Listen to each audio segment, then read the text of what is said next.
and they hear what they don't want to hear, which is the thing that scares them the most, you know. But they come to me, and I reach very, very, very high. I reach between the 5th and the 8th levels. And right now we're on the 3rd dimension. So between the 5th and the 8th is much, much higher. The 5th is the next one we're moving to.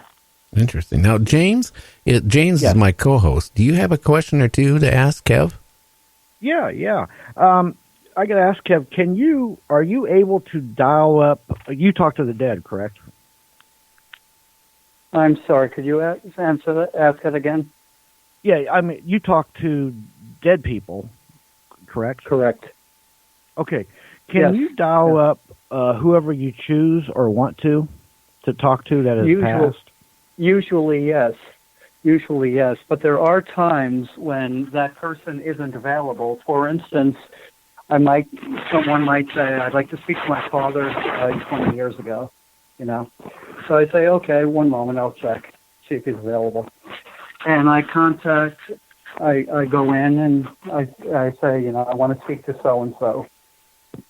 And what comes back to me sometimes is he's not available, and then they'll tell me why. Like, for instance, he's not available because he's out teaching a class, or he's not available because he's taking a class, or he's not available because he's already been born on Earth, and he's on the next level. You know, so I can't reach him.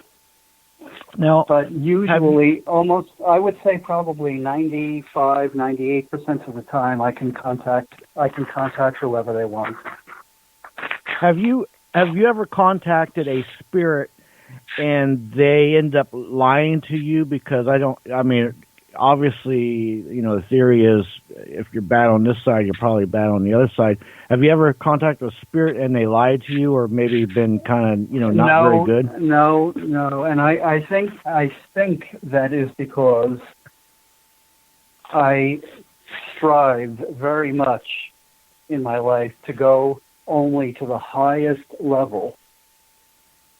So it's like their guardian angels, my guardian angels, are watching over them and watching over us and making sure that, you know, only the best information comes through. But I must say, along that line, one time, this only happened to me once. One time, a young lady came to me, and she had just moved in with her boyfriend. And I got, during that 1 hour session, I got 28 different times. I had the recording, so I listened to it and I counted 28 different times. You're not supposed to be with him. Get away from him right away. You're not supposed to be together. You were supposed to have a one-night stand, and that was it. And then 6 months later, and she argued with me every time I said that. 6 months later, she called me up, basically to laugh in my face, and said, "Aha, we're together, and we're doing fantastically together.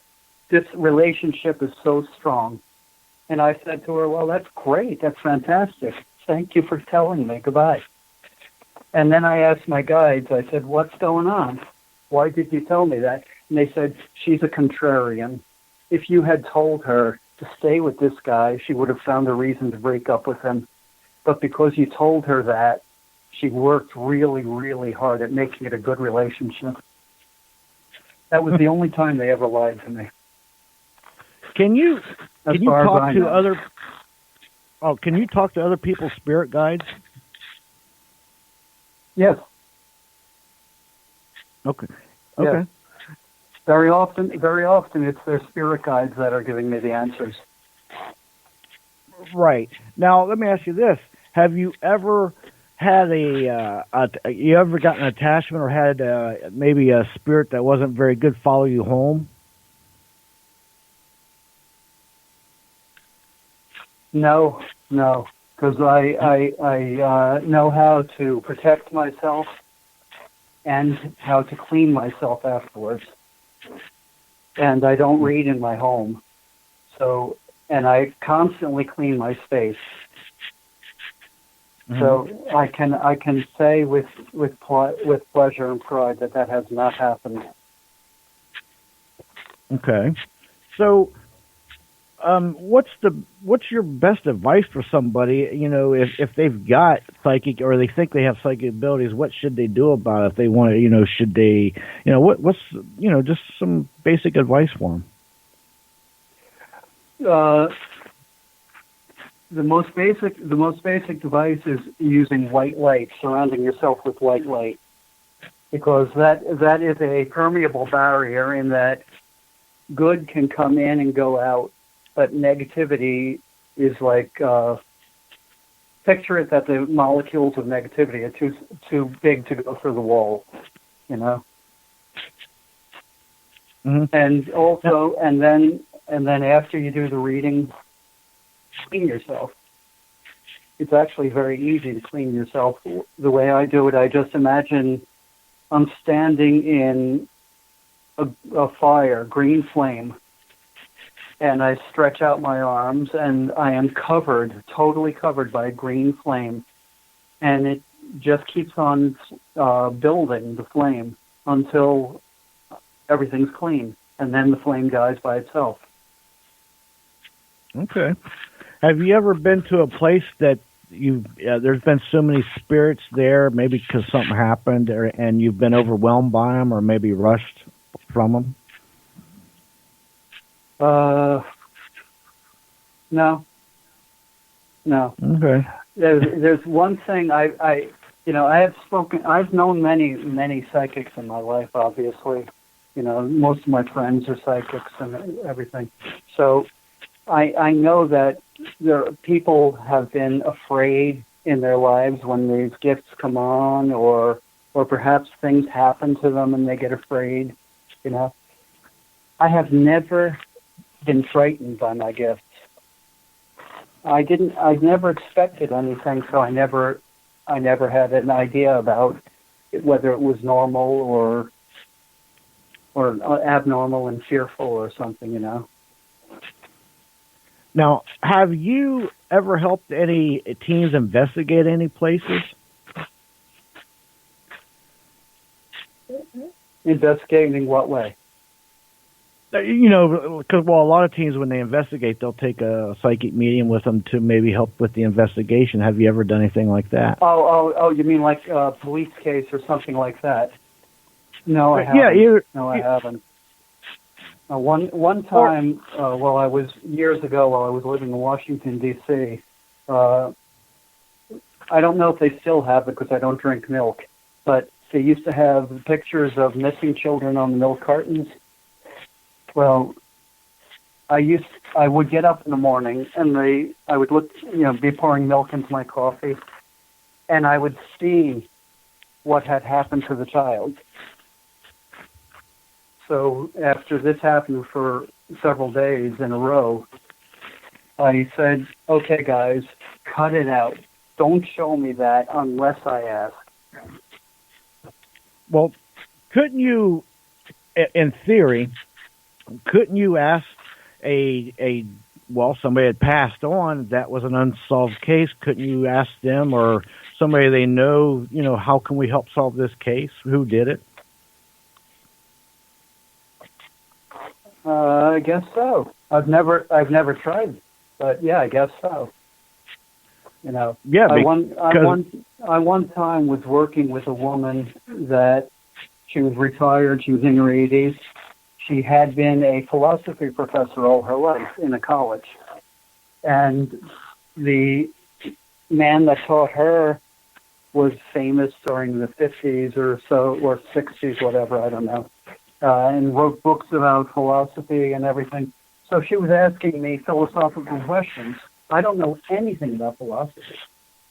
So I decided to go to the source. So she was talking about Plato's philosophy, a specific piece.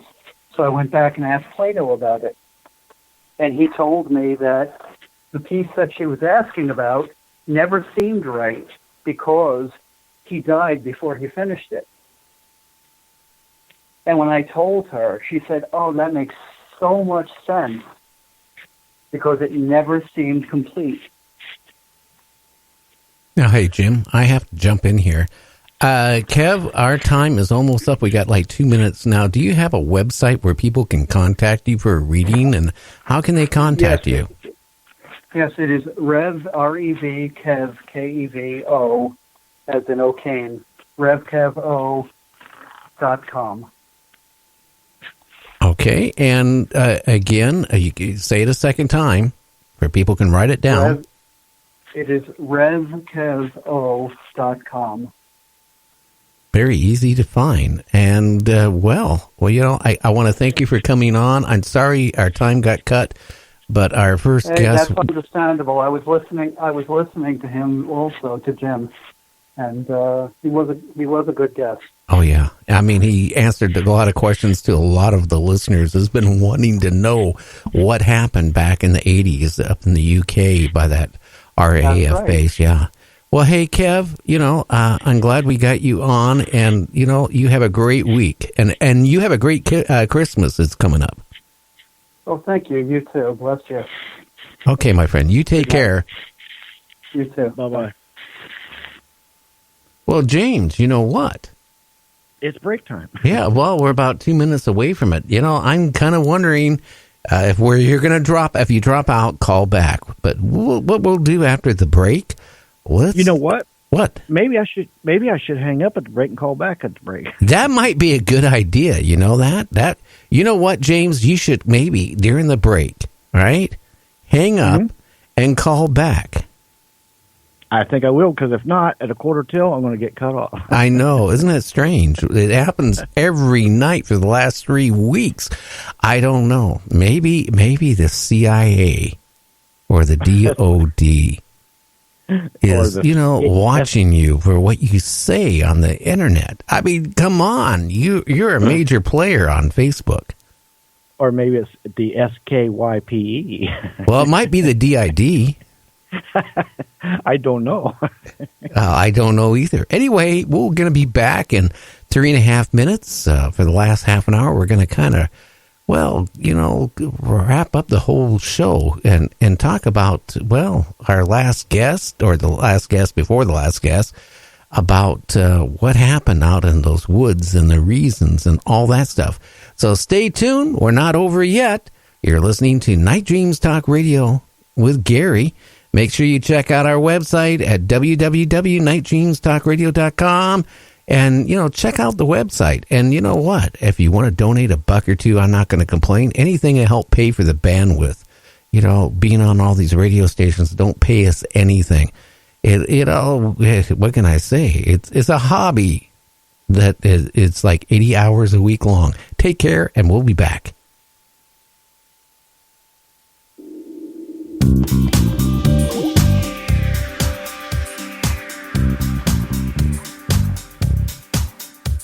You thirst for some significance of the both dimensional kind.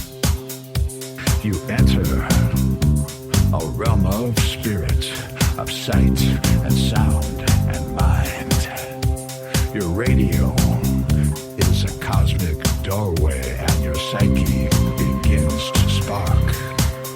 When you tune in to Gary and the Sun and Night Dreams After Dark.